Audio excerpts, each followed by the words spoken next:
गोगा जी के इस प्रकार अपने बड़े भाइयों से पहले विवाह किए जाने पर काछल और उसके दोनों पुत्रों को गोगा जी से और भी अधिक ईर्ष्या होने लगी और इसी ईर्ष्या और द्वेष भाव के चलते गोगा जी के विवाह के कुछ समय उपरांत ही काछल ने भी अपने दोनों पुत्रों का धूमधाम से विवाह कर दिया। गोगा जी और माता बाछल उनके लिए अत्यधिक प्रसन्न थे, किंतु काछल और उसके दोनों पुत्र अब गोगा जी और माता बाछल के साथ साथ रानी सीरियल से भी द्वेष रखने लगे। ये सब करके भी जब काछल का मन नहीं भरा तो काछल ने अपनी दोनों पुत्र वधू के मन में भी गोगा जी और उनके पूरे परिवार के प्रति द्वेष उत्पन्न करना प्रारंभ कर दिया, जिसके परिणाम स्वरूप गोगा जी की भाभियां भी अब उनसे सीधे मुंह बात तक नहीं किया करती। जहां गोगा जी ने अपने भाइयों को बहुत बार समझाया, लेकिन उनकी जड़ बुद्धि पर गोगा जी की बातों का तनिक प्रभाव न हुआ और इसी प्रकार पारिवारिक नोक झोंक के चलते कुछ वर्ष बीत गए।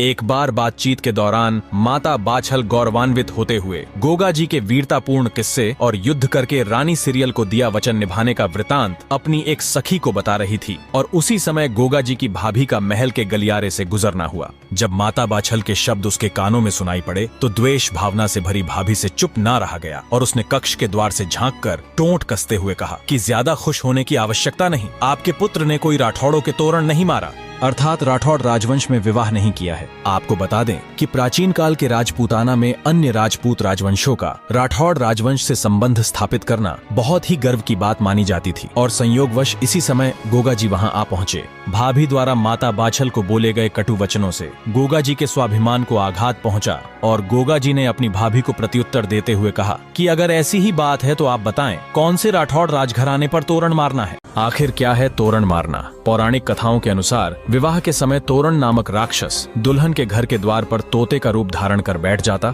और जब दूल्हा द्वार पर आता तो वह उसके शरीर में प्रवेश कर दुल्हन से स्वयं शादी रचा लेता। एक बार एक वीर और चतुर राजकुमार शादी के वक्त जब दुल्हन के घर में प्रवेश कर रहा था तभी अचानक उसकी नजर उस तोते पर पड़ी। उसने तुरंत अपनी तलवार निकाली और उस राक्षस को तोते के रूप में ही मार गिराया। कहा जाता है कि उसी दिन से ही तोरण मारने की परंपरा चली आ रही है। इसमें दुल्हन के घर के दरवाजे पर लकड़ी का तोरण लगाया जाता है जिस पर एक तोता बना होता है जो कि राक्षस का प्रतीक होता है। दूल्हा शादी के समय उस लकड़ी के बने राक्षस रूपी तोते को तलवार के वार से मारने की रस्म पूर्ण करता है, किंतु आजकल तोते की जगह गणेश जी या धार्मिक चिन्हों को तोरण पर बना दिया जाता है, जो कि पूर्णतः गलत है, क्योंकि जाने अनजाने में ही सही किंतु दूल्हा तोरण के साथ साथ भगवान के चित्र पर भी तलवार से वार करता है।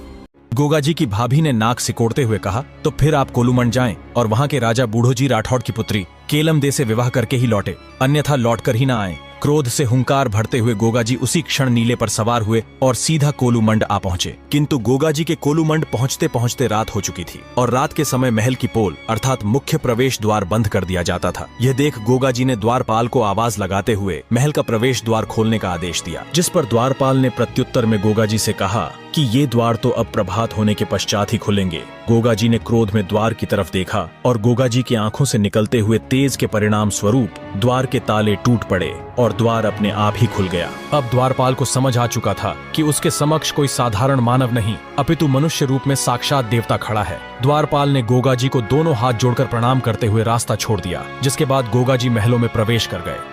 इस समय बूढ़ो जी राठौड़ भरी सभा में अपने कुछ विशेष साथी सलाहकारों के साथ बैठे थे। जब बूढ़ो जी ने गोगा जी को आते हुए देखा तो शाही वेशभूषा और चाल चलन देखते ही भांप गए कि हो ना हो कोई राजपूत शेर ही चला आ रहा है। बूढ़ो जी द्वारा परिचय पूछे जाने पर अपना परिचय देते हुए गोगा जी ने कहा कि मैं जेवर सिंह चौहान का पुत्र ददरेवा नरेश गोगा चौहान हूँ। बूढ़ो जी ने गोगा जी को प्रणाम करते हुए उनके इस प्रकार आने का कारण पूछा तो गोगा जी ने कहा कि मैं आपकी पुत्री केलम दे से विवाह का प्रस्ताव लेकर आया हूँ। लंबे बाल और घनी मूछों के कारण गोगा जी उम्र में थोड़े बड़े जान पड़ते थे। इसी कारण गोगा जी का उपहास करते हुए बूढ़ो जी ने हंसते हुए कहा, थोड़ा सोच समझकर प्रस्ताव रखें महाराज, कहाँ आप 60 बरस के बूढ़े और कहाँ मेरी फूल जैसी पुत्री केलम।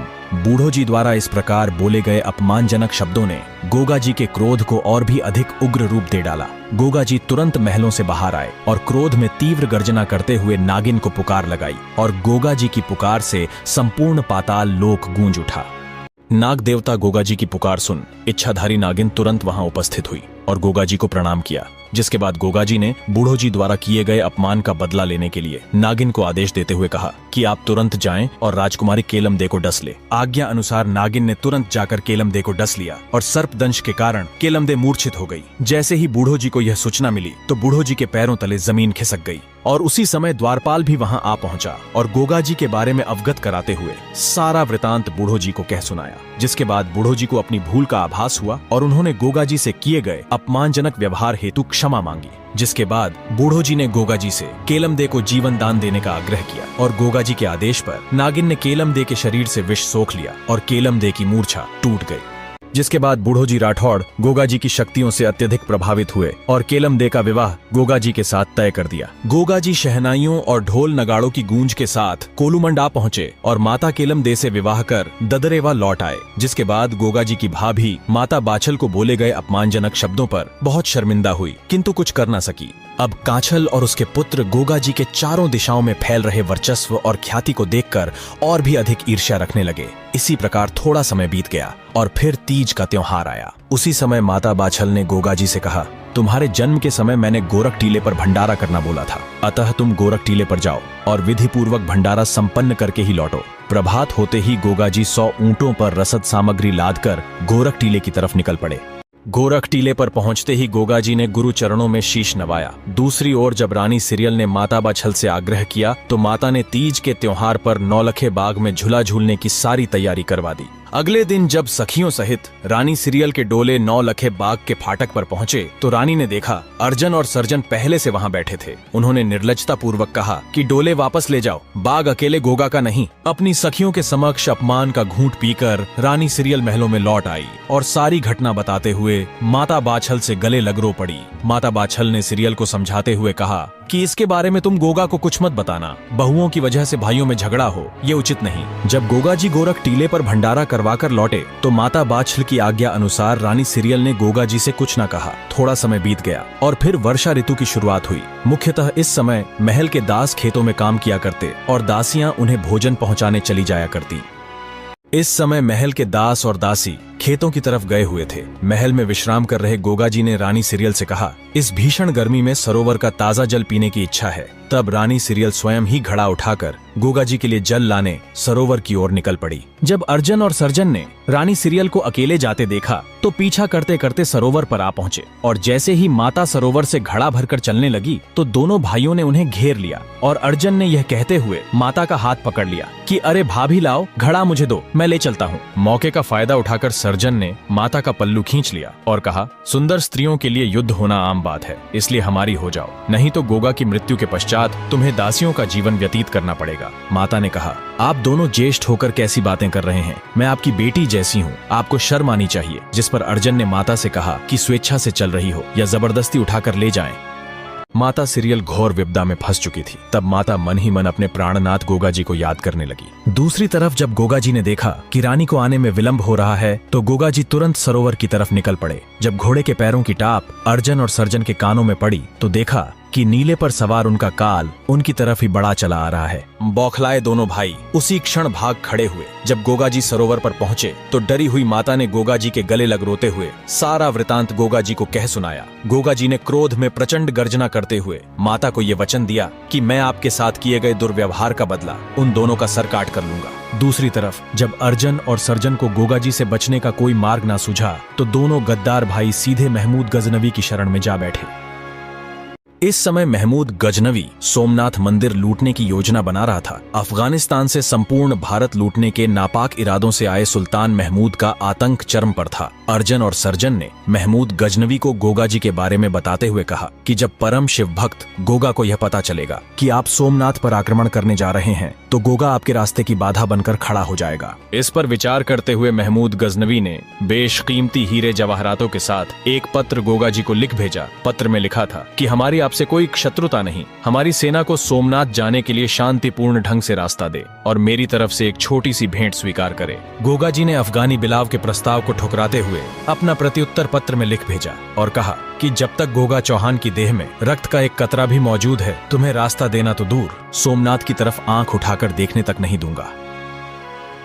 गोगा जी द्वारा इस प्रकार दिए गए प्रत्युत्तर से महमूद गजनवी आग बबूला हो उठा और उसी क्षण जंग का ऐलान करते हुए अपनी सेना लेकर ददरेवा की तरफ निकल पड़ा। राजसत्ता में अंधे अर्जन और सर्जन भी महमूद गजनवी के साथ अपने भाई के विरुद्ध युद्ध करने निकल पड़े। जब युद्ध की खबर गोगा जी के ससुराल यानी तंदूल में पहुंची तो उन्होंने गोगा जी के समर्थन हेतु अपनी विशाल सेना को बागड़ की ओर रवाना कर दिया। गोगा जी अपने 47 पुत्रों और 60 भतीजों सहित मात्र 900 की सेना लेकर सुल्तान महमूद की विशाल सेना को तपोभूमि ददरेवा की पावन धरा पर कदम रखने से पहले ही रोकने के लिए निकल पड़े और ददरेवा से लगभग 8.5 किलोमीटर दूर खुड्डी गांव में दोनों सेनाएं आमने सामने आ खड़ी थी। पूरब यानी गोगा जी के ससुराल से आ रही सेना को दूरी ज्यादा होने की वजह से समय लग गया और फिर रक्त प्यासी दो सेनाओं के मध्य युद्ध का बिगुल फूंक दिया गया और फिर शुरू हुआ नरसंहार का महासंग्राम। मां भवानी के वीर सपूतों ने जय मां आशापुरा और हर हर महादेव की ललकार के साथ तुर्कों पर धावा बोल दिया। सैकड़ों शेरों की दहाड़ से पूरा अंबर गूंज उठा। अपनी वीरता और शौर्य का परिचय देते हुए मां भारती के वीर सपूतों ने तुर्की रक्त की नदियां बहा डाली। इसी दौरान महमूद गजनवी ने गोगा जी को एक ही समय पर अलग अलग स्थानों पर युद्ध करते देखा। यह देख घबराए सुल्तान के मुंह से केवल ये शब्द निकले कि ये तो जाहिर पीर है, जिसके बाद से ही गोगा जी को जाहिर पीर अथवा गोगा पीर कहा जाने लगा। समय के साथ साथ स्थानीय लोग उन्हें जाहिर पीर की जगह जाहिरवीर के नाम से संबोधित करने लगे, जिसके बाद रणभूमि में तांडव कर रहे गोगा जी की दृष्टि जैसे ही अर्जन और सर्जन पर पड़ी, उन्हें देखते ही गोगा जी का रक्त ज्वाला में बदल गया। रानी को दिए वचन को याद कर गोगा जी ने घोड़े की लगाम अपने क्रूर भाइयों की तरफ खींच दी। गोगा जी को अकेला आते देख दोनों भाई भी असंख्य सैनिकों की आड़ में गोगा जी की तरफ बढ़ने लगे। रास्ते में आने वाले सैकड़ों अफगानों को गोगा जी ने एक के बाद एक मौत के घाट उतार दिया। गुरु गोरखनाथ के आशीर्वाद से उत्पन्न होने के कारण अर्जन और सर्जन भी बलशाली थे। काफी समय तक चले भीषण युद्ध के बाद आखिरकार गुरु गोरखनाथ की भविष्यवाणी सत्य हुई। गोगा जी ने अर्जन और सर्जन का सर धड़ से अलग कर डाला। गोगा जी के रुद्र रूप को देख अफगानी सेना भाग खड़ी हुई। गोगा जी ने पीछा करते हुए महमूद गजनवी को धड़ दबोचा और मार खाए सुल्तान को खुड्डी से ददरेवा के बीहड़ तक घोड़े के पीछे रस्सी से बांधकर घसीटा, जिसके बाद महमूद गजनवी ने गोगा जी के चरणों में गिरकर क्षमा मांगी। राजधर्म का पालन करते हुए गोगा जी ने महमूद गजनवी को प्राणदान दे दिया और रानी सिरियल को दिए वचन अनुसार गोगा जी अर्जन और सर्जन के कटे सर लेकर ददरेवा के महलों में आ पहुंचे। आखिर वही हुआ जिसका डर माता बाछल को हमेशा से लगा रहता था। गोगा जी के हाथों में अपने ही भाइयों के सर देख माता बाछल के क्रोध के सीमा न रही। तंदूल की सेना ददरेवा पहुंची तो देखा गोगा जी पहले ही युद्ध समाप्त कर चुके थे। लेकिन जब सेना ददरेवा के लिए रवाना हो रही थी तो कहीं गोगा जी उन्हें दुश्मन समझ उनसे ही युद्ध न कर बैठे। यह सोचकर राजा सिंधा ने गोगा जी को पत्र लिखकर सूचित किया कि पीले रंग की पोशाक में आने वाली सेना आपकी ओर से युद्ध करेगी। यही कारण है कि आज भी पूर्व की ओर से ददरेवा आने वाले श्रद्धालु पीले वस्त्र धारण करके आते हैं। उनका कहना है कि हे बागड़ नरेश, हम आज भी आपकी सेवा में हाजिर हैं, आदेश करें। और कहा जाता है जहां अर्जन और सर्जन की मृत्यु हुई उस स्थान पर वर्षा ऋतु के समय आज भी लाल रंग की घास उगती है। हालांकि हाल ही में हमने वहां जाकर इसका निरीक्षण किया, ऐसा कुछ नहीं था, किंतु वहां के पुजारी ने बताया कि ऐसा वर्षा ऋतु के समय जब भारी वर्षा होती है तब होता है। यहाँ गोगा जी के साथ साथ अर्जन और सर्जन की भी मूर्तियां जमीन से निकली हुई है जो गोगा जी के समय की है। गोगा जी और उनके भाइयों का यह मंदिर ददरेवा से 8.5 किलोमीटर दूर खुड्डी में स्थित है।